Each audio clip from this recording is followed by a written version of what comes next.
오늘의 주요 뉴스입니다. 헝가리 유람선 침몰 사고와 관련해 하루 사이에 시신 4구가 추가로 수습됐습니다. 한국인 실종자는 11명 남았습니다. 인양선은 일요일쯤 사고 현장에 도착할 것으로 보입니다. 장자연 사건의 증언자로 나섰던 배우 윤지호 씨가 후원금 공식 계좌 말고도 개인 계좌를 통해 억대의 후원금을 받았을 것이라는 의혹이 새로 나왔습니다. 윤 씨를 상대로 한 집단 소송 규모가 더 커질 전망입니다. 집중 취재했습니다.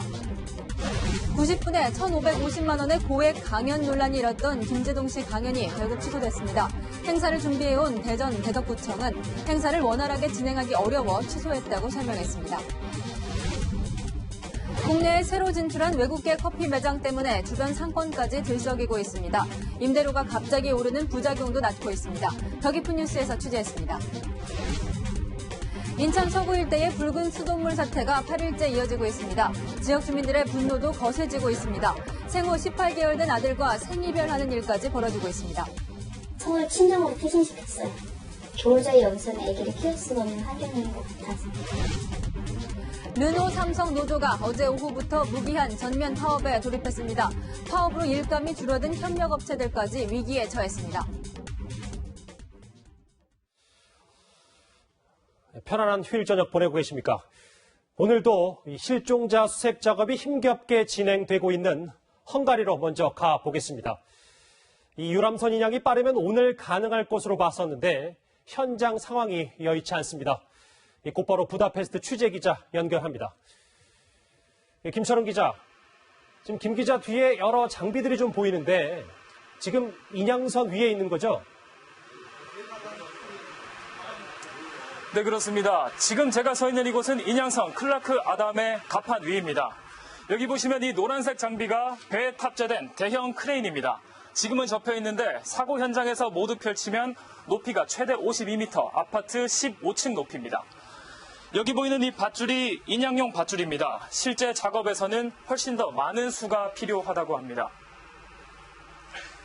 유람선 침몰 지점은 여기서부터 약 5km 정도 떨어져 있습니다. 지금 다뉴브강의 수위는 약 4.5m입니다. 지금보다는 30cm 정도 더 내려가야 합니다. 이 때문에 본격적인 인양은 수위가 언제 낮아지는지에 달려 있습니다. 정부 대응팀은 우리 시간으로 이번 주 일요일 밤에서 다음 주 월요일 새벽 사이에 인양이 가능할 것으로 전망했습니다. 직접 들어보겠습니다. 크레인이 일요일 날 들어오게 되면 또 연결하는 시간, 들어올리는 시간 뭐 한 4시간 정도 잡으면은 한 일요일 오후 정도는 가능할 거라고 지금 헝가리 측에서 예측하고 있는데.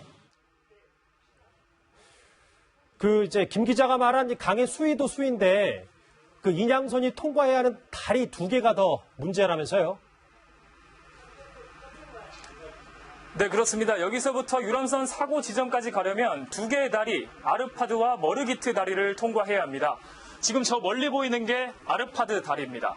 다리 밑이 둥근 아치형입니다. 직선형에 비해 아치형 다리는 수면과 사이 공간이 더 좁습니다.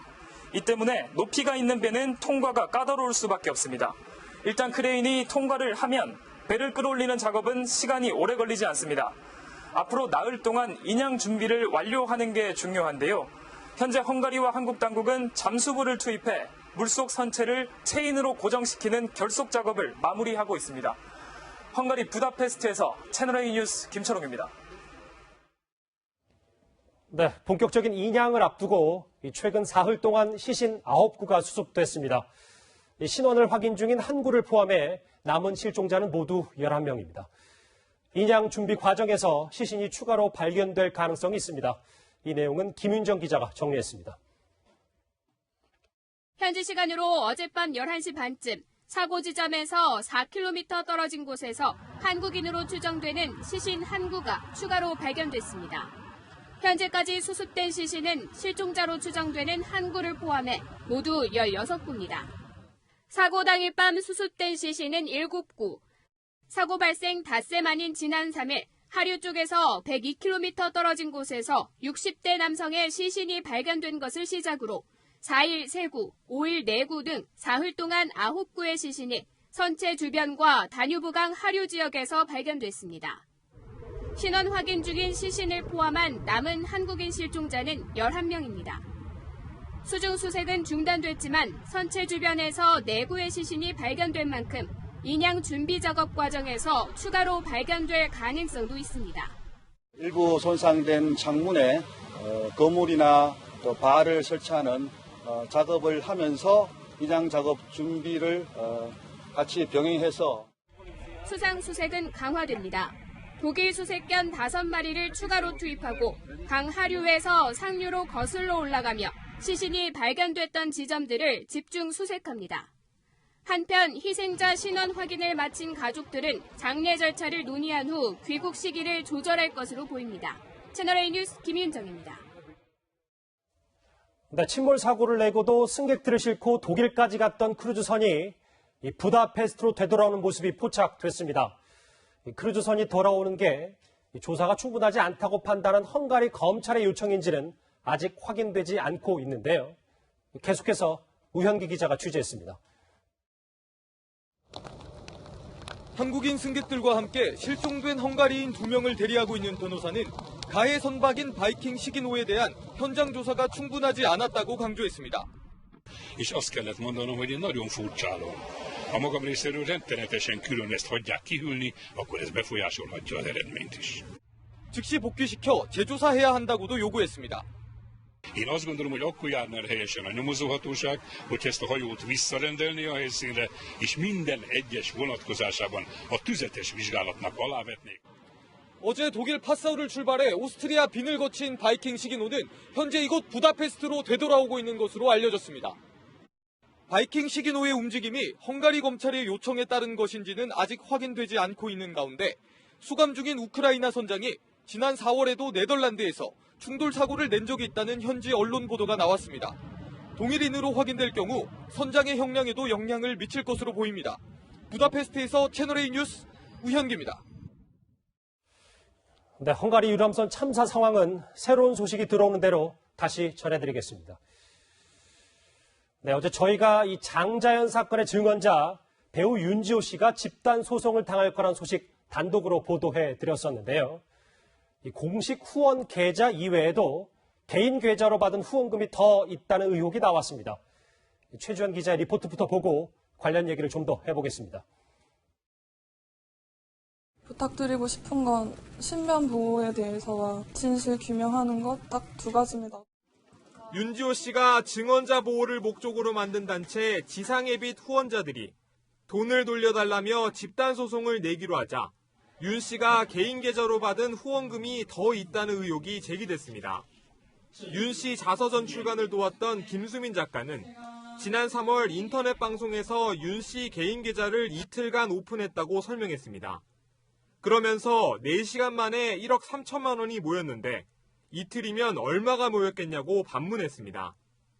윤 씨는 인터넷 방송을 통한 모금을 시작한 직후 장기전을 대비해 죄송하고 감사한 마음으로 후원 계좌를 오픈하게 됐다며 SNS를 통해 개인 계좌 번호를 공개했습니다.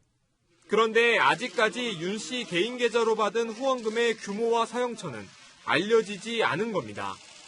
윤 씨는 지난 4월에도 미국 후원금 모금 사이트를 통해 경호비용 후원을 요구했습니다. 닷새 만에 800명이 넘는 후원자가 2천만 원 넘게 후원했습니다. 하지만 사용처를 공개해야 한다는 지적이 나오자 윤 씨는 전액 환불하기도 했습니다. 채널A 뉴스 최주현입니다. 네, 윤지호 씨 후원금 소송을 단독 취재한 사회부 백승우 기자 좀 더 알아보겠습니다. 백 기자, 원래 시민들이 이제 제2의 장자연을 막아달라 이렇게 해서 후원금을 윤지호 씨에게 보낸 거잖아요. 좀 결론부터 얘기하면 돌려받을 수는 있는 겁니까? 네, 이제 아직 반환 결정을 할 수 없는 장담할 수 없는 상태입니다. 예. 400명이 넘는 후원자들의 변호사가 다음 주 월요일 서울중앙지법에 소장을 제출하거든요. 예. 이 소장은 손해배상 청구 소송입니다. 이 법원은 소장을 제출하면 캐나다에 있는 윤지호 씨에게 알려야 하는데요. 그러면 윤 씨는 이 소장의 내용을 보고서 이거에 대한 답변서를 다시 법원에 제출해야 됩니다. 예. 만약 답변서를 제출하지 않으면 이 소장의 내용을 그대로 인정하는 걸로 알고 그대로 법원은 판결을 내리게 되는데 만약에 답변서를 제출하고 변호인을 선임해 정식 재판에 들어가게 되면 이 재판 결과가 나올 때까지 몇 달에서 길게는 여러 해가 걸릴 수도 있습니다.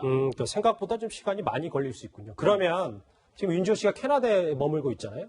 그럼 꼭 반드시 한국으로 돌아와서 법정에 서야 하는 겁니까? 꼭 그렇지는 않습니다. 이 변호인의 선임에 변호인이 이 윤지호 씨의 입장을 다 듣고서 예. 이 윤지호 씨의 입장을 법정에 가서 대리로 대변하는 식으로 재판이 이뤄질 수도 있습니다. 그런데 제가 이제 소송 내용을 꼼꼼히 한번 살펴보니까 이 시민들, 그러니까 후원자들이 돈을 돌려달라는 게 아니라 손해배상을 해달라는 거네요. 네, 맞습니다. 이 1,000원부터 한 15만 원까지 이 후원금의 이 성격 때문인데요. 이 윤 씨의 후원금은 어떤 목적으로 사용해달라는 것이 딱 명시되어 있는 후원금이 아닙니다. 이 대부분 윤 씨를 단순히 응원하기 위한 이 후원금이기 때문에 윤 씨가 이걸 어떻게 사용하든지 간에 돌려달라는 소송을 했을 경우에는 승산이 낮은 거죠. 아, 승산이 낮다. 그렇기 때문에 물적 아니면 정신적 피해를 우리 반환해달라는 손해배상 청구 소송을 하게 되는 겁니다. 아, 그렇군요. 근데 윤지호 씨가 이번 건 말고도 지금 후원금 관련해서 따로 고발당한 게 또 있잖아요. 네, 맞습니다. 이 후원금을 이제 가져와서 이거에 대해서 재산상 이득을 얻었다라는 사기 혐의를 통해서 지난 4월에 이 박훈 변호사에게 고발장을 접수받게 됐는데요. 이에 대해 윤 씨는 재단을 통해 들어온 돈은 전혀 자신이 사용하지 않았다고 주장한 바 있습니다. 아, 저렇게 좀 화면에도 나오네요. 네, 맞습니다. 이 전혀 사용하지 않았다고 주장을 하고 있는데요. 그렇기 때문에 이 사기 혐의에 대한 수사 결과가 그럼 손해배상 청구 소송에 따른 결과로 이어지지 않을까 조심스럽게 예측해 볼 수 있습니다. 그렇군요. 어찌됐건 윤지호 씨가 이번 후원금 소송건에 대해서 뭔가 어떻게든 답변은 내놔야 될 것 같은데 윤 씨가 지금 새로운 입장을 내놓은 게 있습니까? 어제 자신의 SNS에 윤 씨가 이 악플러뿐 아니라 이 허위 사실을 보도한 언론사에게 자신의 허위 사실을 보도한 언론사에게 관련 고소장을 접수하겠다고 이제 얘기를 했는데요. 예. 하지만 손해배상 집단 소송건과 관련해서는 아직 정확하게 입장을 내놓지 않고 있습니다. 그렇군요. 알겠습니다. 여기까지 듣겠습니다. 지금까지 사회부 백승우 기자였습니다. 네, 다음 소식입니다. 90분에 1,550만 원 이 고액 강연료 논란이 있었던 이 방송인 김재동 씨가 해당 강연을 하지 않기로 했습니다. 이번 행사를 준비한 대전 대덕구가 거센 반발에 부딪히자 조금 전 강연을 취소하기로 한 겁니다. 유준 기자가 취재했습니다. 방송인 김재동 씨의 고액 강연료 논란이 일파만파 확산되자 대전 대덕구가 행사 자체를 취소했습니다. 대전 대덕구청은 비판 여론이 커지면서 당초 취지대로 행사 진행이 어렵다는데 양측이 공감해 위약금 없이 취소했다고 설명했습니다. 앞서 김재동 씨의 90분 강연에 1,550만 원 강연료 소식이 전해지자 대전 대덕구청 홈페이지엔 항의 글이 쇄도했습니다. 서민들은 하루에 8시간을 고되게 근무해도 7, 8만 원을 벌기 어려운데 고액 강연료 소식에 허탈하다. 더 도움이 필요한 곳에 써야 한다는 글이 이어졌습니다. 국민 세금으로 고액의 강연료를 지출하고 이걸 그대로 수용한 김재동 씨를 바라보는 시민들의 시선도 곱지 않습니다. 아무리 좋은 강연이라도 1,500만 원씩 들여서 하는 것은 개인적으로 너무 많은 금액인 것 같습니다. 1,500만 원 정도 금액이면은 훨씬 더 청소년들에게 도움이 될 만한 이제 강사들 섭외할 수 있는 금액이라고 생각하는데 일부 대덕구민들은 직접 구청을 찾아가 항의하겠다는 뜻을 전하기도 했습니다.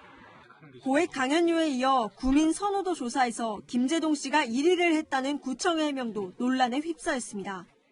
당시 조사를 진행한 용역업체는 순위를 매기지 않고 6명을 추천했기 때문입니다. 김재동 씨의 고액 강연료 논란은 하루 만에 일단락됐지만 시민들의 비판은 수그러들지 않고 있습니다. 채널A 뉴스 유주은입니다. 다음 소식입니다. 큰 산불을 막은 시민이 화제입니다. 시내버스를 운전하고 있던 기사였는데 버스를 멈추고 불을 끄는 동안 주변 시민들도 도왔습니다. 최수연 기자가 만나봤습니다. 도로 옆 숲풀 사이에서 흰 연기가 피어오릅니다. 교차로를 지난 시내버스가 정류소에 진입해 갈수록 연기가 더 선명해집니다. 시내버스 운전기사는 정류소에 차를 세우더니 운전석을 떠납니다. 뒤이어 소화기를 챙겨 들고는 버스에서 내려 연기 쪽으로 걸어갑니다. 소화기 하나로 모자라자 운전석 쪽 소화기를 챙겨선 진화 작업을 벌입니다. 인근을 지나던 시민들도 화재 진압에 힘을 보탰고 신고 4분 뒤 소방차가 도착했을 땐 불은 대부분 꺼진 상태였습니다. 피해는 또 없는 걸로 저희가 잡혀 있거든요. 들풀하지도 마. 화재 현장입니다. 주변이 검게 그을려 있는데요. 버스기사의 빠른 대처로 불길이 번지지 않았습니다. 불이 난 곳은 인천대공원 바로 뒤. 하마터면 대형 산불로 번질 뻔했지만 30살 버스기사 강성천 씨 덕분에 막을 수 있었습니다. 아무 생각 없이 저거는 꺼야겠다, 좀 큰일 나겠다 싶어가지고 불을 끄게 된 거죠. 얼마 전에 이제 강원도 산불이 있었잖아요. 버스 운전대를 잡은 지 이제 6개월이 된 강 씨는 도리어 불을 끄는 동안 불평 없이 기다려준 승객들에게 감사 인사를 전했습니다. 많이 기다리셨죠? 이러면서 출발했습니다 했는데 큰일 하셨다고 그렇게 말씀하셔서 저도 좋았던 것 같아요. 채널A 뉴스 최수연입니다. 파주에서 승합차가 5m 높이 다리 아래로 추락해 2명이 숨지고 2명이 다쳤습니다. 저녁 식사를 마치고 귀갓길에 올랐던 직장 동료들이었습니다. 여현교 기자가 보도합니다. 다리 아래 수풀에 승합차 한 대가 뒤집혀 있습니다. 문과 창문 사이로 소방 구조대원들의 다급한 구조 손길이 이어집니다. 허리에 벨트. 어젯밤 9시쯤 57살 조모 씨가 몰던 승합차가 갑자기 도로를 벗어나며 사고가 난 겁니다. 이 사고로 조 씨 등 2명이 숨지고 2명이 중상을 당했습니다. 차량은 주차돼 있던 버스와 부딪힌 뒤 다리 난간을 들이받고 5m 아래로 추락했습니다. 주유소 쪽으로 불진한 건데 부속으로 지금 타고 넘어가가지고 밑으로 떨어진 거예요. 쪽으로 있는 거예요. 조 씨와 함께 차에 타고 있던 5, 60대 여성 3명은 조 씨 아내의 직장 동료들로 확인됐습니다. 조 씨 부부의 초대로 저녁 식사를 함께한 뒤 조 씨가 근처 지하철역까지 데려다 주던 길에 사고가 난 겁니다.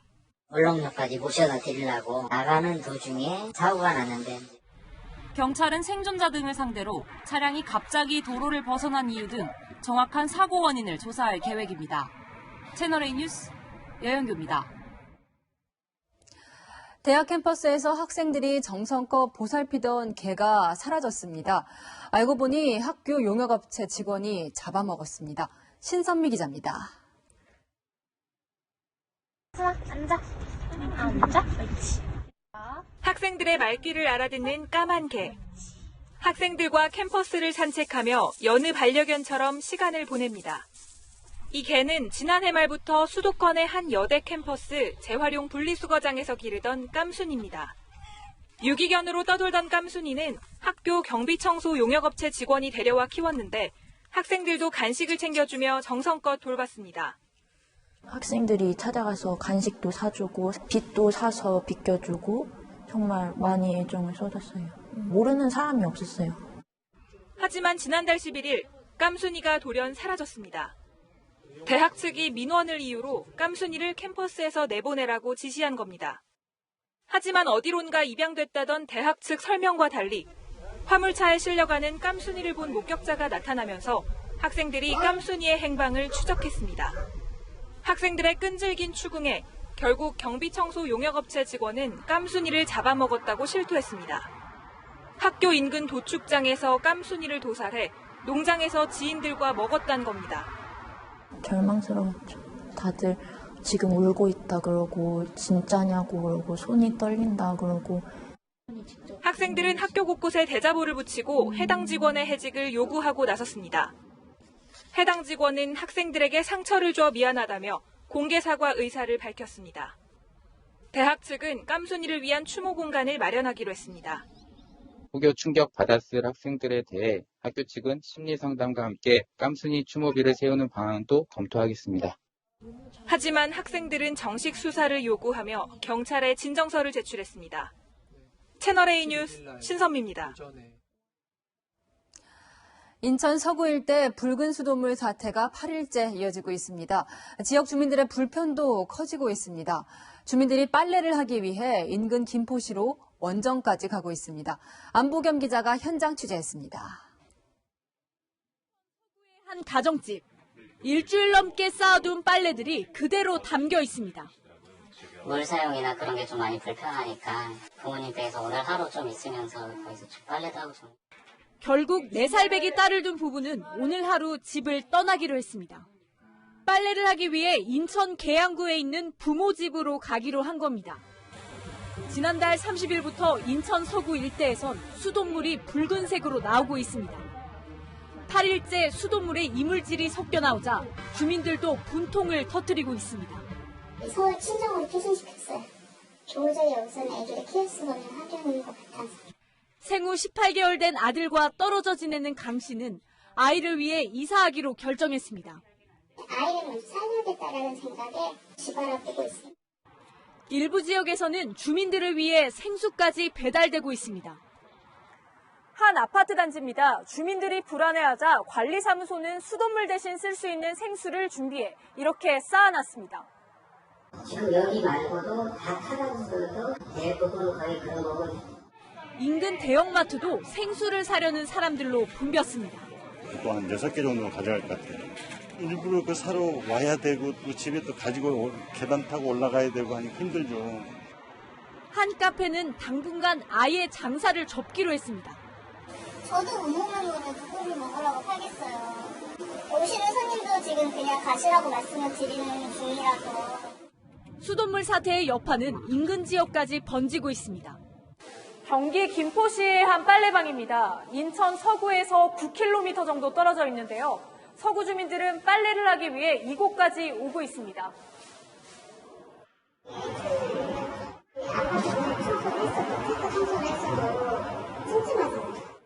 인천시는 수질 검사에서 문제가 없다는 입장이지만 붉은 수돗물 사태가 장기화되면서 주민들의 분노도 커지고 있습니다. 채널A 뉴스 안보겸입니다. 이 흰개미의 습격이라고 들어보셨습니까? 이 죽은 나무를 갉아먹고 사는 흰개미 때문에 이 오래된 목조 문화재가 위협을 받고 있는데요. 서울 북촌에서도 피해가 확산되고 있습니다. 이다혜 기자가 취재했습니다. 경남 창원에 있는 한옥 건물. 기둥을 발로 찼더니 나무 조각이 쉽게 떨어져 나옵니다. 안에 이게 다 파묻고. 외벽에 난 구멍에 초소형 내시경 카메라를 넣어보니 흰개미가 포착됐습니다. 이 한옥을 지탱하는 목재의 하단 부분에 흰개미가 바글바글합니다. 이 목재를 파먹고 사는 흰개미들이 한옥에 몰린 겁니다. 피해를 본 건물 외벽은 하중을 견디다 못해 기울어졌습니다. 경주나 또는 울산이나 포항 같이 그런 지진이 이 근처에서 발생을 한다면 이 정도의 데미지를 받은 집들은 쉽게 붕괴할 가능성도 있습니다. 실제로 일본에선 고베 지진 당시 완파된 목조 건물 가운데 70%가 흰개미 피해를 본 주택이었습니다. 따뜻하고 습한 환경을 좋아하는 흰개미는 20년 전만 해도 주로 남부 지역에 서식했습니다. 하지만 지구온난화로 서식지가 북상한 데다 짝짓기 시기도 5월 중순에서 4월 중순으로 한 달 정도 빨라졌습니다. 지난해 문화재청이 전국 125개 목조 문화재를 조사한 결과 흰개미 피해를 본 문화재가 80%에 가까운 걸로 확인됐습니다. 특히 한옥은 흰개미에게 최적의 서식지입니다. 한옥이 밀집된 서울 북촌에서도 흰개미 피해가 빠르게 확산되고 있습니다. 최근에 이제 화장실도 한옥 내부로 들어오고 부엌도 들어오고 욕실도 들어오고 하면서 그 기존에 이제 한옥의 목재들의 습기가 계속 공급이 되니까 최근 한옥을 비롯해 친환경 목조주택에 대한 수요가 늘고 있는 만큼 정부 차원의 흰개미 방제 대책이 시급하다는 지적이 나옵니다. 채널A 뉴스 이다혜입니다. 네, 잠시 현장을 다녀오겠습니다. 바닷물 유입을 막고 있던 낙동강 하구뚝이 오늘 밤 32년 만에 처음으로 수문을 엽니다. 생태계 복원이 목적인데 농민들 반발하고 있습니다. 취재기자 연결합니다. 배영진 기자, 시위 규모가 어느 정도입니까? 네, 현재 이곳에는 낙동강 주변에서 농사를 짓고 있는 농민 70명이 집회를 벌이고 있습니다. 방금 전에는 트랙터 12대가 줄지어 등장까지 했는데요. 이들은 수문을 개방하면 바닷물의 염분이 토양에 스며들어 농사를 망칠 수 있다며 강력히 반발하고 있습니다. 낙동강 물로 농사를 짓는 농민은 15,000명에 이르는 것으로 파악되고 있습니다. 이번 수문 개방은 상류로 바닷물을 흐르게 해 생태계 복원 가능성을 조사하기 위한 것입니다. 그동안 환경단체는 인위적으로 바닷물을 막아 낙동강 하류의 생태계가 파괴됐다고 주장해왔습니다. 낙동강 하구뚝 개방은 문재인 대통령의 대선 공약이기도 합니다. 정부는 민물대인 오늘 밤 10시 40분부터 40분 동안 20개 가운데 1개를 개방합니다. 이때 바닷물 50만 톤이 들어와 하구뚝 상류 3km 지역까지 영향을 줄 것으로 보입니다. 오늘 자정을 넘긴 새벽 1시부터는 22개를 열어 반대로 강물 1,600만 톤을 바다로 방류합니다. 낙동강 하구뚝 수문은 그동안 썸물대에만 개방됐는데 민물대 개방되는 건 이번이 수문 건설 32년 만에 처음입니다. 낙동강 하구뚝은 지난 1987년 바닷물을 막아 농업 생활용수를 확보하기 위해 만들어졌습니다. 지금까지 부산 낙동강 하구뚝에서 전해드렸습니다. 서울 강서구와 고양시 사이 한강 하류에 바지선 한 척이 5년째 방치돼 있습니다. 과거 서울시 요트협회가 훈련장으로 썼던 배인데요. 소유권 문제가 얽히면서 폐기조차 할 수 없는 한강의 흉물이 됐습니다. 이 내용은 정현우 기자가 취재했습니다. 인적이 뜸한 한강 하류에 550톤급 선박 한 척이 떠 있습니다. 선박을 감싸던 그물은 바람에 찢겨 나부낍니다. 바지선 형태의 이 선박은 5년째 한강 하류에 방치되어 있는데요. 그동안 얼마나 관리가 안 됐는지 선체 외부 곳곳에 녹이 슬었고 내부는 폐허처럼 변했습니다. 이 선박은 2006년부터 2015년까지 서울시 요트협회가 훈련장으로 사용했던 시설입니다. 하지만 서울시 허가 없이 선박을 불법 개조해 사용한 사실이 확인되면서 허가가 취소됐고 소유권은 제3자에게 넘어갔습니다. 개인 거예요, 개인 거. 협회장이 돈을 줘서 구입을 하라고 해서 했는데 자기 명의로 했다가 걸려갖고. 수년째 흉물로 방치되고 있지만 사유재산이어서 서울시는 어떤 조치도 내리지 못하고 있습니다. 변상금이 부과되고 있는데 변상금도 상당히 찬압돼 있거든요. 서로 이러지도 저러지도 못하는 상황입니다. 지금도 배 안엔 가전제품과 사무용품이 그대로 방치돼 있습니다. 장마철 배가 물에 잠기는 일도 반복되면서 한강 수질에도 악영향을 줄 수 있는 만큼 대책 마련이 필요해 보입니다. 채널A 뉴스 정현우입니다. 제주도 전 남편 살해 사건의 피의자 36살 고유정의 얼굴이 오늘 공개될 예정이었는데요. 고유정은 얼굴이 공개되는 게 두려웠는지 막판까지도 변호인을 통해 거부 의사를 밝혔습니다. 조사실을 나올 때는 고개를 바짝 숙였습니다. 보도에 김단비 기자입니다. 경찰 조사가 끝났는데도 조사실에서 나오지 않았던 고유정. 한참을 버티다 문을 나서는 순간 카메라 플래시가 잇따라 터집니다. 하지만 얼굴은 볼 수가 없었습니다. 자신의 얼굴이 공개되는 걸 막기 위해 고개를 푹 숙여 머리카락으로 얼굴을 덮어버린 겁니다. 그제까지만 해도 얼굴을 가리는 데 이용했던 점퍼는 사라졌지만 얼굴이 세상에 알려지는 게 두려웠는지 땅만 쳐다보고 유치장까지 걸어간 겁니다. 고유정은 자신이 얼굴이 공개되는 걸 막기 위해 막판까지도 변호인을 통해 거부 의사를 밝힌 것으로 알려졌습니다. 이 때문에 당초 얼굴이 공개될 걸로 예정됐던 시간이 2시간 이상 지연되기도 했습니다. 경찰은 이번 주 현장 검증도 검토하고 있습니다. 범행을 재현시켜 고유정의 진술이 맞는지 확인하는 절차인데 이례적으로 육상과 해상에 걸쳐 진행될 걸로 보입니다. 제주와 완도 사이의 여객선 항로, 경기 김포를 비롯해 시신 유기 장소로 지목된 곳이 분산돼 있기 때문입니다. 경찰은 다음 주 초 사건을 검찰로 넘길 예정입니다. 채널A 뉴스 김단비입니다.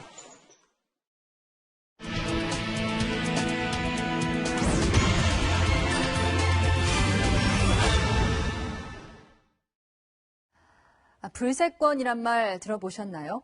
최근 서울에 들어온 특정 커피 브랜드의 앞글자를 딴 말입니다.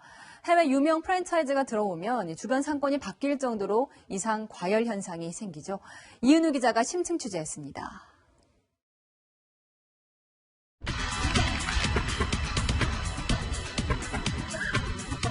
요즘 제일 핫하다는 커피 가게 앞은 평일 오후인데도 장사진입니다. 30분을 기다려 건물 내부로 들어섰지만 또 다른 줄이 기다립니다. 시원한 커피 한 잔을 한 모금 마시기까지는 1시간이 넘게 걸렸습니다. 식당도 안 다니네요, 원래는. 아이고, 와이러네, 진짜. 저걸 먹으려고 줄을 서? 전날은 좀 심했어요. 개장 첫날 평균 대기 시간은 무려 5시간. SNS에서 유명세를 탄 외국계 외식업체가 한국에 상륙하면 젊은 층을 중심으로 과열 양상을 보이는 현상이 재현된 겁니다. 줄 한 1시간 정도 넘게 기다렸다 보고 못 먹고 가서 아쉬워서 오늘 좀 일찍 와서 빠르게 이 블루보트를 경험을 했다는 걸 좀 SNS에 알리고 싶은 것도 있지 않을까. 급증한 유동인구 덕에 이른바 볼세권의 매장의 매출도 늘고 있습니다.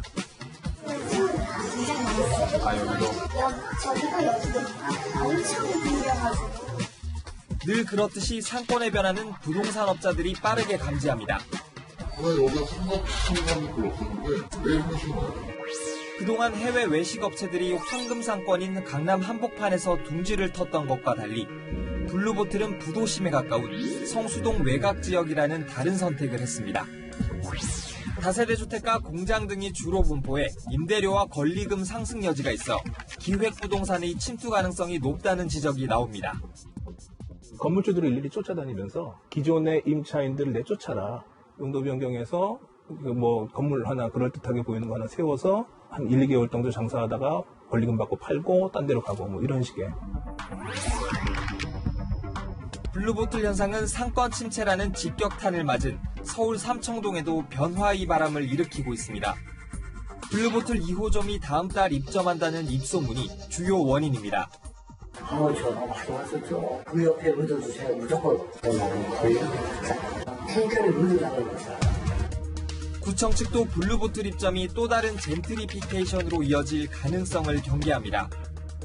젠트리피케이션이 과거보다 더 작은 계기로도 일어나고 그 속도도 빨라졌다는 겁니다. 피해가 저희는 보인다면 지금 현재 서울숲 지역에 하고 있는 입점 제한 정책을 이 지역까지 확대해서 적용할 계획입니다. SNS의 발달과 맞물려 이제는 당연한 것이 돼버린 유명 해외 외식업체의 한국 손님 줄 세우기. 지역 상권이 덩달아 누리는 효과의 면에 원주민들이 받는 피해는 없는지 치밀하게 들여다봐야 한다는 지적이 나옵니다. 채널A 뉴스 이은호입니다. 트럼프 미국 대통령 가족의 영국 방문 모습입니다. 여러 자녀들과 그들의 배우자들까지 동행했는데 가족 여행이냐는 비난도 나옵니다. 황규락 특파원입니다. 영국을 방문한 트럼프 대통령을 환영하기 위해 엘리자베스 2세 여왕이 주최한 국빈 만찬. Melania and I are profoundly honored to be your guests for this historic state visit. Thank you for your warm welcome. 당초 트럼프 대통령 부부만 초청됐지만 장녀 이방카와 그의 남편 쿠슈너는 물론 차녀 티파니와 아들 2명, 며느리까지 6명이 더 참석했습니다. 고가의 드레스와 턱시도를 차려입은 이들은 자기들끼리 몰려다니며 버킹엄궁 정원과 만찬장 등에서 인증샷을 찍었고 멋진 관광을 할 수 있게 돼 메이 총리께 감사드린다며 수십 장의 사진과 글을 SNS에 올리기도 했습니다. 트럼프 가족들은 미영 정상회담 기자회견장에서도 두 번째 줄을 차지하고 앉았습니다. 전례 없는 자녀들의 왕족 놀이에 외신들은 트럼프 대통령이 자신들을 로열 패밀리로 과시하려는 것이라며 공사를 뒤섞는 트럼프의 평소 행동이 영국에서도 똑같이 벌어졌다고 지적했습니다. 일각에서는 이방카와 트럼프 주니어의 2024년 대선 출마설이 힘을 얻는 가운데 백악관이 이들의 외교 경력을 만들어주는 게 아니냐는 의혹까지 제기되고 있습니다.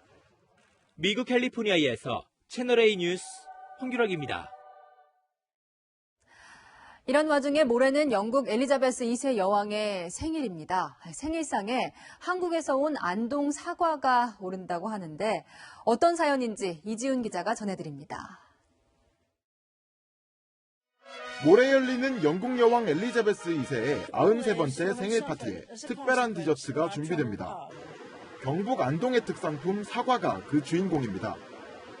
안동농협이 지난 2월 말 여왕의 생일 선물로 사과를 보내고 싶다는 편지를 보냈는데 열흘 만에 감사히 받겠다는 답신이 왔습니다.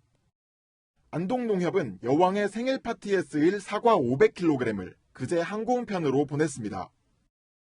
엘리자베스 2세와 안동 사과의 인연은 20년 전으로 거슬러 올라갑니다. 1999년 안동 방문 당시 여왕은 사과에 큰 관심을 보였고 안동에선 이를 기념해 여왕의 왕관 모양을 본뜬 사과 브랜드까지 만들었습니다. 여왕에 이어 20년 만에 지난달 안동을 방문한 둘째 아들 앤드루 왕자도 사과 경매 현장을 찾았습니다. 앤드루 왕자는 또 직접 안동 사과를 영국까지 가져가 어머니 엘리자베스 여왕에게 전하기도 했습니다. 앤드루가 갖다주는 안동 사과를 참 맛있게 먹었다라고 하셨다라고 얘기를 하더라고요. 사과 농사 짓는 분들의 그 따뜻한 마음 감사하다. 안동농협은 안동 사과를 영국 왕실에 정기적으로 납품하는 방안도 추진하고 있습니다. 채널A 뉴스 이지훈입니다. 오늘 현충일입니다. 추념식에서 문재인 대통령은 애국 앞에는 보수와 진보가 없다면서 통합을 강조했습니다. 그러면서 통합의 사례로 북한에서 6.25 관련 훈장을 받은 약산 김원봉을 언급했는데 또 다른 논란이 되고 있습니다. 손영일 기자입니다. 항일투쟁을 그린 영화 암살에서 배우 조승우가 배를 타고 등장합니다. 나 밀양 사람 김원봉이요. 조선의열단을 이끌며 무장독립투쟁을 주도했던 김원봉은 광복이후 월북해 북한 정권 수립에 기여했습니다. 6.25 전쟁 공로로 훈장까지 받았습니다. 문재인 대통령은 6.25 전쟁 전몰자를 추모하는 현충일에 보수이든 진보이든 모든 애국을 존경한다면서 김원봉의 공을 언급했습니다. 광복군에는 약산 김원복 선생이 이끌던 조선의용대가 편입되어 마침내 민족의 독립운동 역량을 직결했습니다. 김원봉을 국군 창설의 뿌리이자 한미동맹의 토대가 되는 광복군 항쟁의 한 흐름으로 인정한 겁니다. 야당은 즉각 비판했습니다. 북의 전쟁 공로자 김원봉에게 헌사를 보낸 대통령은 최소한의 상식선 안에 머물러 있는 것입니까? 대통령은 말은 보수 진보가 없다고 하면서 사실은 보수 진보의 편을 갈라놓을 일방적인 주장을 문의를 바꿔가며 이어가고 있습니다. 야당의 비판에 대해 청와대는 애국에는 좌우가 없다는 취지로 한 말이라고 반박했습니다. 앞서 국가보훈처는 김원봉의 독립유공자 서운 가능성을 내비쳐 논란을 불러오기도 했습니다. 채널A 뉴스 손영일입니다. 네, 오늘 추념식은 이 청와대를 둘러싼 각종 논란들을 매듭짓는 자리였습니다. 이 5.18 민주화운동 기념식에서 이른바 악수 패싱 논란이 있었던 김정숙 여사는 이 자유한국당 황교안 대표와 눈도장을 찍고 악수를 나눴습니다. 이어서 안건우 기자입니다. 지난 5.18 기념식에서 황교안 자유한국당 대표와 악수하지 않고 그냥 지나쳤던 김정숙 여사. 야당 대표를 무시했다며 정치권에선 악수 패싱 논란이 일었습니다. 하지만 오늘 행사장에선 달랐습니다.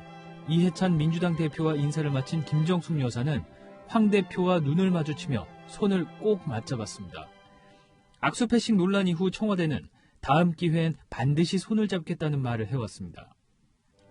문재인 대통령은 지난달 24일 해외 임무를 마치고 입항하다 불의의 사고로 순직한 고 최종근 하사의 유족을 추념식 내내 각별히 예우했습니다. 원고에 없는 즉석 발언으로 최 하사의 희생을 기렸고 참석자들의 박수도 이끌어냈습니다. 부모님과 동생 그리고 또 동료들은 이 자리에 함께하고 계십니다. 유족들께 따뜻한 위로의 박수 부탁드립니다. 식장에 들어올 때도 최 하사 유족 앞에 한동안 멈춰서 손을 잡고 위로했고 현충탑 분향을 유족에게 권했습니다. 청와대는 대표 분향을 순직 유공자 부모님과 함께한 건 64년 만에 처음이라고 밝혔습니다. 지난 사고 직후 문 대통령이 최 하사 빈소를 찾지 않은 것을 두고 순직자 홀대 논란이 일었습니다. 채널A 뉴스 안건우입니다. 더불어민주당이 운영 중인 당원 게시판에 이재명 경기지사 지지자와 이 지사를 반대하는 당원 간의 설전이 벌어지고 있습니다. 이 지사가 그제 SNS에 내부 분열은 자해 행위라며 자제를 요청했었는데 이 말이 무색해졌습니다. 이 내용은 김철중 기자가 단독 취재했습니다. 당원들의 의견을 듣겠다며 더불어민주당이 어제부터 운영 중인 당원 전용 게시판입니다. 우리 당원들의 참여 확대와 민주적인 정당 운영 체계를 확립하도록 하겠습니다. 하지만 게시판은 이재명 경기지사를 둘러싼 찬성 반대 글로 시끄럽습니다. 이 지사를 향해 뉘우칠 줄 모르는 전과 사범, 민주당의 수치라고 비난했고 이 지사와 그 지지 당원들을 향해 당을 떠나라고 날을 세웁니다. 반대로 문파를 가장한 똥파리가 민주당을 분열시킨다며 이 지사를 옹호하는 글도 있습니다. 이 지사를 비난하는 사람은 야당의 끈아풀이라는 겁니다. 지난 대선 경선 때부터 격렬하게 대립해온 친문 당원과 이 지사 지지 당원들이 경쟁적으로 글을 올리고 있는 상황. 이 지사가 그제 SNS에 내부 갈등을 만드는 건 자해 행위라며 자제를 촉구한 것이 무색해졌습니다. 당 관계자는 일주일 정도 시범 운영 기간을 거친 뒤 지역별로 게시판을 분류하는 등 대책을 세울 예정이라고 말했습니다. 채널A 뉴스 김철중입니다. 1년 가까이 이어진 르노 삼성 노사 갈등이 극한으로 치닫고 있습니다. 결국 노조가 전면 파업까지 선언했습니다. 군산에서 철수한 한국 GM의 전철을 밟는 건 아닌지 우려의 목소리가 나옵니다. 김지환 기자가 취재했습니다. 공장 입구엔 농성을 위한 천막이 세워졌고 곳곳에는 현수막이 내걸렸습니다. 어제 오후 6시에 르노 삼성 노조가 전면 파업에 들어간 겁니다. 노동 3권을 저해하는 그런 각서를 쓰라고 해서 그런 각서는 쓰지 못하겠다라고 우리가 거부를 한 거죠. 사측은 파업에 불참한 노조원들이 많아 생산엔 차질이 없다고 발표했고 노조는 마이너스 생산 현황표를 공개하면서 공방을 벌이기도 했습니다. 앞서 지난달 16일 노사 양측은 기본급을 동결하는 대신 보상금과 특별 격려금 등을 지급하기로 잠정 합의했습니다. 하지만 합의안이 조합원 투표에서 부결되면서 결국 전면 파업까지 이어진 겁니다. 지난 1년간 62차례나 이어진 노조의 부분 파업으로 르노삼성은 이미 3천억 원에 가까운 손실을 봤습니다. 특히 파업 여파에 생산량이 반토막 나면서 협력업체들도 줄도산 위기에 내몰렸습니다. 1차 협력사가 1사분기에 전부 다 적자를 냈어요. 흑자를 낸 회사가 없습니다. 일주일에 가동이 3, 4일밖에 되지 않으니까요. 르노그룹 본사는 협상이 타결되지 않으면 신차 수출 물량을 스페인 공장에 배정하겠다고 밝혔습니다. 르노삼성 부산 공장이 군산에서 철수한 한국 GM의 전철을 밟는 것은 아닌지 위기감이 부산 경제 전체로 번지고 있습니다. 채널A 뉴스 김지환입니다. 봉준호 감독의 기생충이 흥행을 이어가고 있습니다. 그런데 봉 감독의 2009년 작품 마더의 촬영 뒷얘기가 뒤늦게 논란입니다. 이현용 기자입니다. 영화 마더에서 엄마 역할을 맡은 김혜자 옆에 누워 가슴을 만지는 아들 역 원빈. 이 장면을 사전 상의 없이 찍었다는 김혜자 씨의 과거 발언이 알려지면서 논란이 벌어졌습니다. 근데 안 하던 짓을 하니까 놀랬지. 아니야, 하라 그랬어. 원빈 씨가 그러더라고요. 아까 왜 갑자기 가슴에다 손을 놨으니까 감독님 해보라 그래서 그런데. 당황하는 표정을 지은 봉준호 감독. 놀라시는데요, 지금? 기억이 나지 않습니다. 보통 이제 영화의 모든 것들이 감독에 의해서 컨트롤된다는 우리가 보통 환상을 가지기 쉽지만 많은 일들이 그냥 현장에서 벌어집니다. 봉 감독이 성인지 감수성이 떨어지는 게 아니냐는 지적이 나오자 제작사가 해명을 내놨습니다. 김혜자 씨는 기억에 오류가 있었다며 촬영 내용을 봉 감독과 사전에 상의했다고 발언을 정정했고 봉 감독은 김혜자 씨가 민망할까 봐 현장에서 오류를 바로잡지 않았다는 겁니다. 영화 기생충의 15세 관람가 등급을 놓고도 선정성과 폭력성 등을 이유로 청소년 관람 불가가 적당하다는 의견이 제기되는 상황. 기생충은 오늘 개봉 8일 만에 관객 수 500만 명을 돌파했습니다. 채널A 뉴스 이현용입니다. 어제 국내 프로야구에서 유격수 머리를 맞고 튕겨나온 타구를 좌익수가 잡는 장면이 나왔습니다. 국내 야구 팬들이 헤딩 수비라고 부른 이 장면, 메이저리그에서도 화제입니다. 박정석 기자입니다. 한화 호잉이 친 공이 높이 솟구칩니다. 롯데 유격수 신본기가 달려가지만 공은 글러브를 피해 그의 머리를 맞고 튕겨나갑니다. 그런데 심판은 아웃을 선언하고 2루까지 달리던 호잉은 아쉬운 표정을 지으며 멈춰섭니다. 어떻게 된 일일까요? 신본기의 머리에 맞고 나온 타구는 땅에 떨어지지 않고 롯데 좌익수 전준우의 글러브 속에 들어간 겁니다. 신본기는 고개를 들지 못했지만 동료들은 웃음을 참지 못했습니다. 이게 웃으면 안 되는데 진기명리급에 해당하는 지금 수비 장면이 하나 될 것 같은데. 야구에서는 공이 땅에 닿기 전에 잡히면 아웃입니다. 공식 기록지에는 숫자 6과 F7이 같이 표기돼 유격수를 맞고 좌익수 플라이 아웃된 걸로 기록됐습니다. 제가 91년 입사해서 근 30년 가까이 되는데요. 야수의 머리 맞고 이렇게 잡는 경우는 저희도 본 기억이 좀 없는 것 같습니다. 이번 해프닝은 미국에서도 화제가 됐습니다. 메이저리그 공식 홈페이지 MLB.com은 기쁨과 슬픔이 공존하는 이 장면은 앞으로 다시 보지 못할 것이라고 소개했습니다. 야구장에서 좀처럼 보기 드문 장면이 모처럼 팬들을 웃음 짓게 했습니다. 채널A 뉴스 박정서입니다. 피겨 요정 김연아가 13개월 만에 국내 팬들 앞에 섰습니다. 러시아 집시로 변신해 사랑의 감정을 애절하게 표현했습니다. 이민준 기자입니다.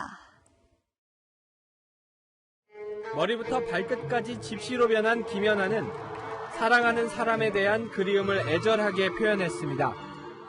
잔잔한 손짓과 아름다운 회전은 팬들의 마음을 끌어당기기에 충분했습니다. 피겨 여왕의 몸짓에 팬들은 환호하며 애틋함을 함께 나눴습니다. 스스로 밝힌 대로 이제는 점수 경쟁에서 벗어나 있는 그대로의 감정을 공연에 고스란히 담아냈습니다. 제가 원하는 음악과 원하는 스타일을 더 마음껏 표현할 수 있다는 점이 또 은퇴 이후에 하는 퍼포먼스의 또 장점이 아닐까 싶고, 오늘 아이스쇼에서는 김연아를 중심으로 한 화려한 근무도 펼쳐지는 등 볼거리가 풍부했습니다. 남자 싱글을 평정한 네이선 첸은 환상적인 점프로 눈길을 사로잡았고, 우노쇼마와 기대주 이문수의 공연은 색다른 매력을 전했습니다.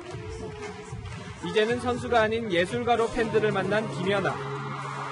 아이스쇼는 내일 모레까지 이어집니다. 채널A 뉴스 이민준입니다. 다음 달 광주에서 열리는 세계 수영대회에서 주목받을 스타는 아시아 최강자 김서영입니다. 김서영은 같은 장소에서 열리고 있는 동아 수영대회에 먼저 출전해 메달 가능성을 높이고 있습니다. 김민곤 기자입니다. 163cm 작은 키에도 다부진 등 근육은 선명하게 드러나 있습니다. 2018 아시안게임 개인 혼영 200m 금메달리스트인 한국 여자 수영 간판 김서영입니다. 다음 달 바로 이곳에서 열릴 광주 세계수영선수권대회에 앞서 막바지 컨디션 점검을 위해 동아수영대회에 출전한 겁니다. 혼영 200m가 주종목인 김서영은 모든 영법을 자유자재로 사용해야 합니다. 그래서 오늘 배영 100m 경기와 함께 자유형을 사용하는 개영 800m 경기에도 출전했습니다. 앞서 광저우와 헝가리 대회에 연달아 출전해 다소 지친 상황이지만 컨디션을 끌어올리며 세계선수권을 정조준하고 있습니다. 이번 세계선수권 때는 제 기록을 깨고 메달권에 도전해보는 게 목표이기 때문에 그렇게 잘 준비해서 어제 배영 200m에서 대회 신기록을 쓴 임다솔은 오늘 100m에서 한국 신기록도 갈아치우며 김서영과 함께 광주 세계수영대회의 전망을 밝게 했습니다. 채널A 뉴스 김민곤입니다. 비구름을 잔뜩 머금은 수증기가 전국을 뒤덮고 있습니다. 전국 대부분 지역에 약한 비가 오고 있는데요. 빗줄기가 점점 거세지면서 강풍까지 몰고 오겠습니다. 밤사이에는 태풍급 비바람이 몰아칠 예정이어서 철저한 대비가 필요합니다. 이번 비는 해안가와 강원 영동에 집중되는데요. 이 지역에는 내일 새벽을 기점으로 호우 예비특보가 발효됐고 또 해안가를 중심으로는 강풍주의보까지 발효됐습니다. 앞으로 영동과 제주 또 해안가와 경북 북동 산지 많은 곳에는 150mm 이상, 영동과 제주 산지 200mm 이상, 그 밖에 내륙에는 20에서 무려 80mm의 많은 비가 쏟아지겠습니다. 비는 내일 오후 3시쯤 서해안부터 그치기 시작해 오후 6시에는 대부분 지역에서 그치겠습니다. 내일까지 해안 지역은 최대 순간 풍속이 초속 20m에 이르는 태풍급의 바람이 예상됩니다. 이 정도면 바람을 향해서 걷기가 힘든 정도의 색입니다. 내륙에서도 초속 14m의 강풍이 불 텐데요. 잠들기 전에 옥외 간판이나 비닐하우스 등 주변 시설물 꼼꼼히 돌아봐 주셔야겠습니다. 주말 동안에는 비 소식도 없겠고요. 더위도 한풀 꺾여서 외출하기에는 무난한 날씨가 예상됩니다. 날씨였습니다. 네, 6월 6일 현충일 뉴스데이 준비한 소식은 여기까지입니다. 시청해주셔서 고맙습니다.